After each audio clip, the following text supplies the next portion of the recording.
من هم الأيغور؟ الأيغور الذي تعتنق الإسلام دينا، ويعيش أغلبها في إقليم شينجيانغ الذي كان يسمى تركستان الشرقية قبل ضمه إلى الصين 1949 عاما. ويتحدث المسلمون الأيغور الذي في إقليم شينجيانغ اللغة الأيغورية. Uyg'urlar kim? Uyg'urlar islom dinini din deb qabul qilganlar.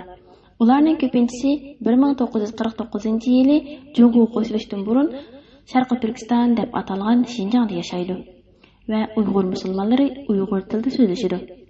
وتشكل قومية الأيغور واحدة من 56 أرقية في جمهورية الصين الشعبية، إذ يتركز الأيغوريون في منطقة تركستان الشرقية شينجيانغ على مساحة تعادل سدس مساحة الصين.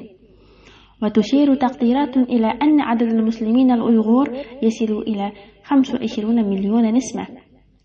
Uyg'urlar Junxo Xalq Jumhuriyatidagi 56 millatning birini tashkil qiladi.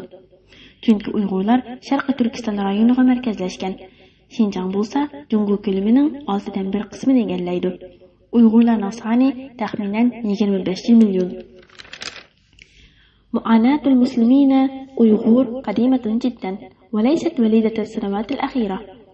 إن العلاقة بين الأيغور والصينيين اتخذت طابع الكر والفر منذ القدم، حيث تمكن الأيغور من إقامة دولة تركستان الشرقية التي ظلت صامدة نحو 10 قرون قبل أن تنهار أمام الغزو الصين، والتحق بالصين نهائيا 1950 عاما.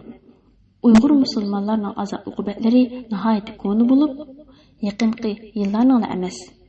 Uyg'urlar bilan Jungoliklarning o'rtasidagi munosabat qadimki davrdan tortibla zarba berish xarakterini olgan.